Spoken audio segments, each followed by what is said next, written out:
Ngwaye ikaze nshuti mvanywe Mpeta TV, ndagushimiye cyane udahema kubana natwe by'umurako wakoze subscribe, ndagushimiye cyane.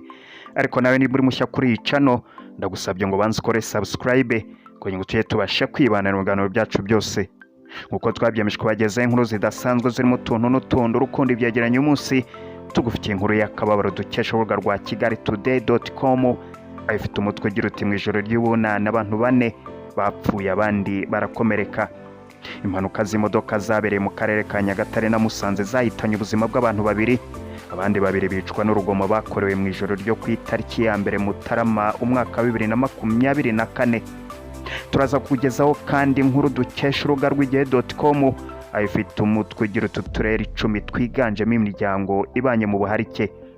Umugenzo w'ubuharike ntiwemewe mu itegeko rigenga abantu n'umuryango mu Rwanda, ariko ibyavuye mu ibarura rusange rya 2022 bigaragaza ko hari abantu barenga 98,000 babana mu buharike. Byinshi kuri izi nkuru mu buryo burambuye, ndagusabye ngo bane natwe tugerane ku musozo.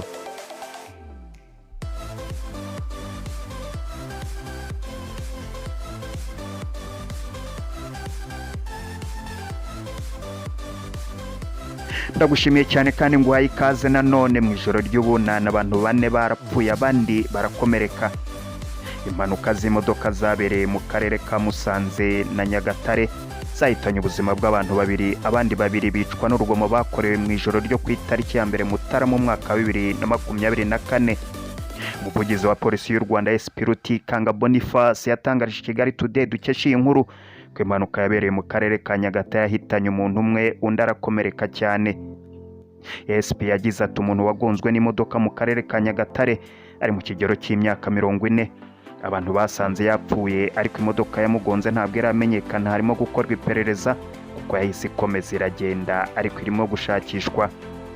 SP Rutikanga yasobanuye ko impanuka yabereye mu karere ka Musanze yaturutse ku mushoferi wagonze abantu 2, umwe ahasiga ubuzima undi arakomereka bikomeye. Abantu bagonzwe n'imodoka mu karere ka Musanze biturutse kuri umwe muri bo wari uryamye mu muhanda, mugenzi wajya kumukuramo ntibyamushobokera imodoka ibagonga bose. SP ati wari uryamye mu muhanda yapfuye, nawe wageragezaga kumukuramo warakomereka bikomeye, ariko umushoferi we nubwo yari yagerageje gutoroka yaje gufatwa. Undi muntu watakaje ubuzima ni umugore wo mu karere ka Kirehe wo mu murenge wa Gahara, wahotewe n'umugabo we amuziza ko yarahamagawe kuri telefone. Umugabo aramufuhira ahita atangira kumuniga birangira ashizemo umwuka. No mu karere ka Rwamagana hagaragaye urugomo hagati y'abantu basangiraga, aho batonganye umwe afata inkona kubita mugenzi we mu mutwe, arataha ageze mu rugo bimuviramo urupfu. Wakubise mugenzi we yahise atabwa muri yombi, umurambo nawe ujyanwa kwa muganga gusuzumwa ngo harebwe niba yazize uko gukubitwa iyo nkoni. Nubwo hari abahasize ubuzima kubera impanuka n'urugomo, ariko hari abandi 6 batawe muri yombi bazira ubujura. Hari uwafashwe yiba ibishyimbo by'umukecuru muri Muhanga mu mujyi wa Kigali. Hari abandi 4 batawe muri yombi bazira kwambura telefone abantu bavaga gusenga, n'undi umwe wafatiwe mu bujura. Mu zindi ntara umuvugizi wa polisi avuga ko nta kibazo cy'umutekano muke cyabayeho. SP Rutikanga asaba abantu gukomeza kwizihiza iyi minsi mikuru mu mutuzo, birinda ibikorwa byose by'abakurira umutekano muke. Yakomeje agira ati mu by'ukuri iyo ugenzuye impanuka n'urugomo byabaye byaturutse ku businzi n'urugomo. Turasaba ko abantu banezerwa ariko bakirinda ibintu byose bihungabanya umutekano. SP Rutikanga yakomeje yibutsa abatwara ibinyabiziga kwirinda gutwara ibinyobwa n'ibisindisha banywe, kwirinda gutwara banyoye ibisindisha kuko biri mu biteza impanuka, ndetse anasaba abantu kunywa mu rugero kuko nabyo bibarinda urugomo. Nkuko twatangiye tubikubwira kandi turakugezaho inkuru dukesha igihe.com, abo turere 10 twiganjemo imiryango ibanye mu buharike twashyizwe ahagaragara.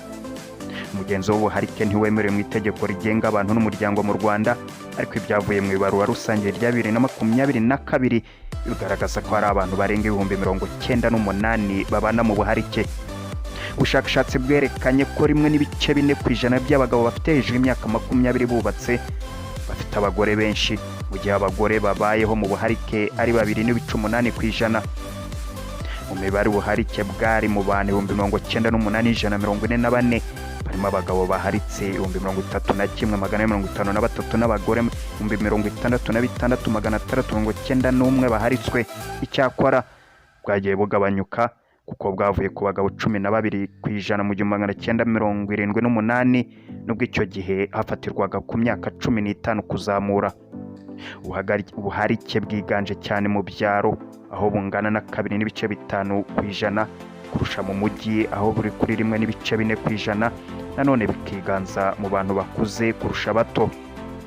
Uturere tubamo abantu benshi babana mu buharike turangajwe imbere na Nyagatare, ifite abagabo 2,121 baharitse abagore babo, mu gihe abagore ari 4,377 baharitswe. Ukiri mu burasirazuba iyo ugeze Ikirehe uhasanga abagabo 613 baharitse abagore, hakaba n'abagore 3,354 baharitswe. Iyi ntara yihariye imyanya 3 ya mbere kuko akarere gakurikira ari akarere ka Bugesera gafite abagabo 723 baharitse abagore, mu gihe abagore baharitswe muri aka karere ari 3,232.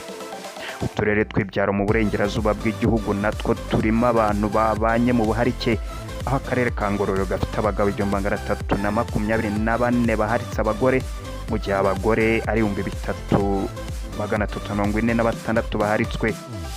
Utereye amaso hakurya ku Kivu hari akarere ka Rutsiro gafite abagabo 219 bashatse abagore benshi, abagore baharitswe n'abagabo babo ni 3,374.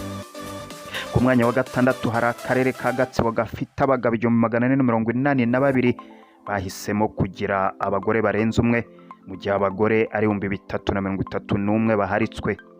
Mu ntara y'Amajyepfo hari abantu bake cyane babana mu buharike, ariko akarere ka Gisagara kari kuri urwo rutonde kakaba kagaragaramo abagabo 643 baharitse abagore, naho abagore 2,759 baraharitswe.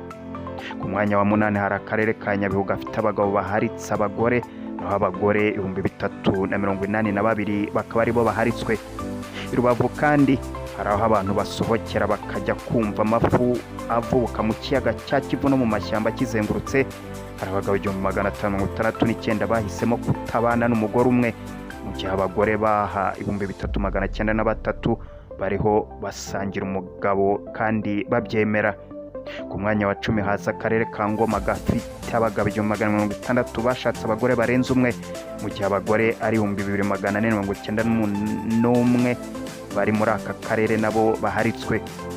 Ubuharike bugenda bumanuka bitewe n'icyiciro cy'amashuri kuko buri ku bagabo 2.4 n'abagore 5.1 batize, mu gihe mu bize kaminuza ari abagabo 0.2% n'abagore 0.3%.